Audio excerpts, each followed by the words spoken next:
elle se demandait comment je pouvais avoir une aussi grande assurance en moi.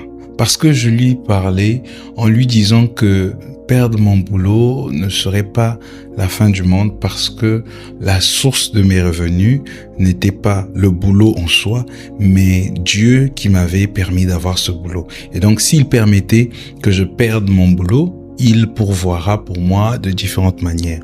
Et quand je discutais avec cette amie, elle m'a fait comprendre, elle m'a fait savoir qu'elle ressentait une aussi grande assurance dans ma façon de parler. Et elle me demandait comment je pouvais avoir cette assurance d'un lendemain meilleur, cette foi qui permettait de voir le futur. Je lui ai fait savoir que non pas que je me considérais comme quelqu'un de spécial, bien que je pense que je sois un peu plus particulier par rapport à qui vit en moi. Et donc ce que je lui ai dit, c'est que mon assurance ne venait pas de ce que je pouvais faire, mais mon assurance venait du fait que je savais que celui qui vit en moi est le créateur de toutes choses. Donc je ne pouvais pas ou je ne peux pas avoir peur. Et je lui ai dit une chose: mon Père qui est dans les cieux prend soin de moi. Et elle m'a fait savoir une chose qui m'a fait comprendre ou qui m'a ouvert les yeux sur un aspect des choses que je ne voyais pas. Elle m'a dit, parce que je lui avais déjà parlé de ma relation avec mon père, que j'arrivais à voir Dieu comme un père aimant parce que j'avais eu la grâce d'avoir un père aimant. Et donc, pour moi, il était plus facile de voir Dieu comme un père aimant. Je vous dis que je n'avais jamais vu les choses de cette manière. Mes yeux se sont ouverts et j'ai compris une chose. J'ai compris que nous avons encore beaucoup de choses à apprendre.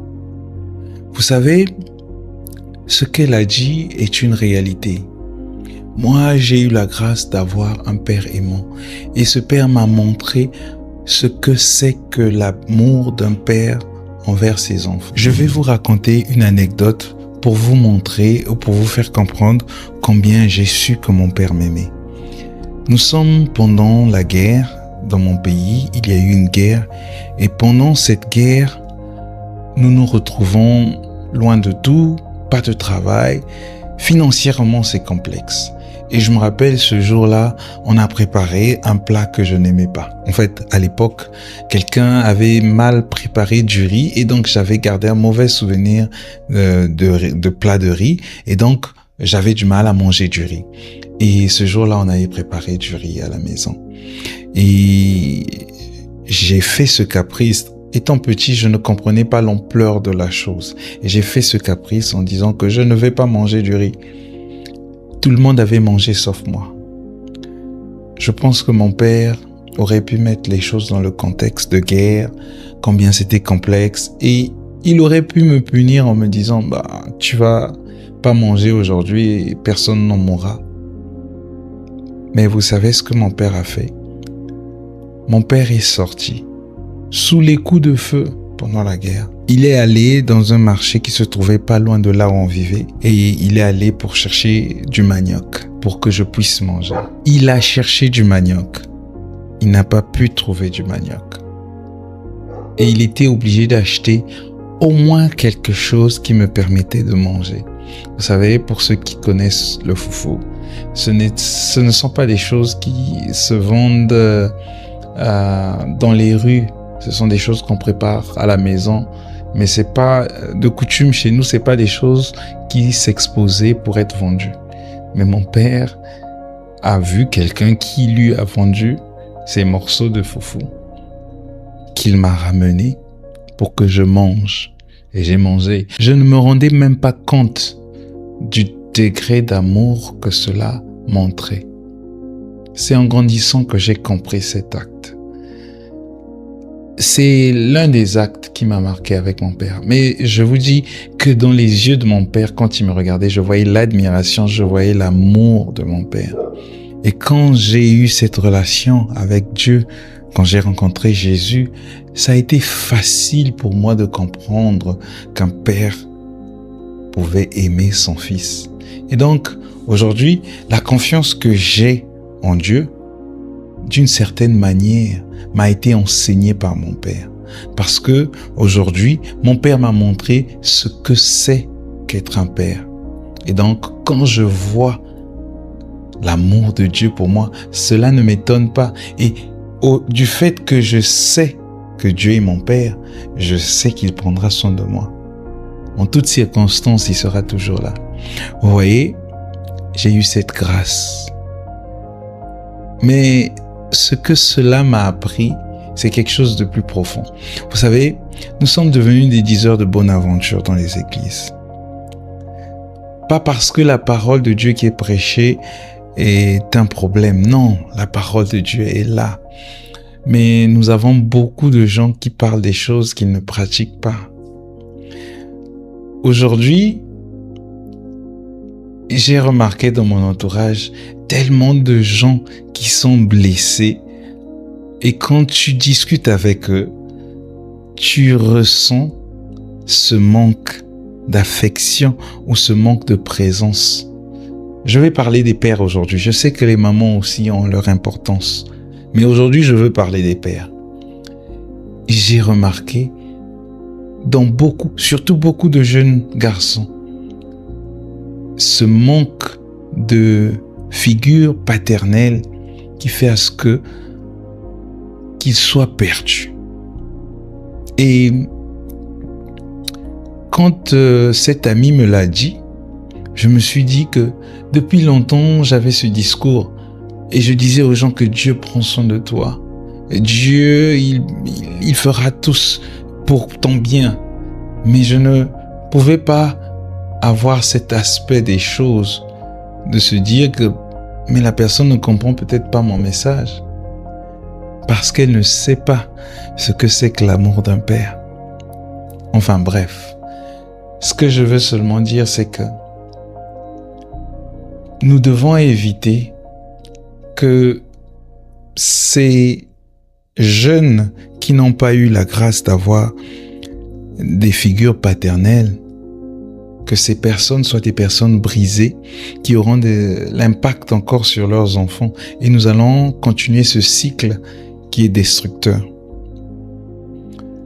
Quand nous prêchons la parole de Dieu, nous devons aussi la mettre en pratique. Ce que je veux dire, c'est que nous devons être des grands frères, des vrais grands frères. Pas seulement parler de Dieu, pas seulement dire ce que Dieu a fait qui est merveilleux. Mais nous devons montrer les actes. Nous devons être ces grands frères, nous devons être ces pères pour ces jeunes. Nous devons être cette figure paternelle parfois qu'ils ont manqué. Non pas parce que nous pouvons être ces pères de substitution, non. Mais seulement parce que nous pouvons leur montrer combien Dieu est amour. C'est comme ça que nous montrons l'amour de Dieu à ces personnes. Et oui, cette leçon m'a permis de comprendre que le langage que parlent les autres, il ne s'agit pas seulement de prêcher, il ne s'agit pas seulement de parler de Dieu, mais il s'agit de transmettre le message pour qu'il soit compris. Je vais vous dire une chose qui m'a toujours marqué dans la Bible, c'est que Jésus pouvait venir une bonne fois et puis donner le Saint-Esprit aux disciples et s'en aller, et les disciples auraient fait son œuvre. Mais Jésus a passé 3 ans sur terre à enseigner à ses disciples. Cela me dit quelque chose. Cela me fait comprendre que nous n'allons pas dire à ces personnes, mais oui, maintenant que tu as rencontré Jésus, ta vie devait changer. Non, ça ne marche pas comme ça. Il y a peut-être besoin de cette base parce que c'est Dieu qui a institué le fait qu'un enfant grandisse avec l'amour d'un père et d'une mère. Parce que ça montre quelque chose, c'est symbolique des choses de plus grandes, des choses spirituelles. Le Père qui est Dieu, qui est représenté par un Père humain ici. Et ce manquement peut empêcher certains de voir l'amour de Dieu. Je ne parle pas seulement des gens qui ont perdu leur père, parce que les pères sont décédés. Mais je parle aussi de ceux qui ont leur père en vie, mais qui ne savent pas qu'ils doivent être là, présents pour leurs enfants. Qui ne savent pas qu'ils doivent leur montrer cet amour. Il est très important, je dis bien très important, de montrer cet amour et d'être présent pour nos enfants, parce que cela a un impact sur notre société. Cela a un impact sur les leaders de demain. Parce que oui, ces jeunes ont besoin d'apprendre et de grandir. Ils ont besoin d'être des hommes forts. Mais pour cela, ils ont besoin d'exemples.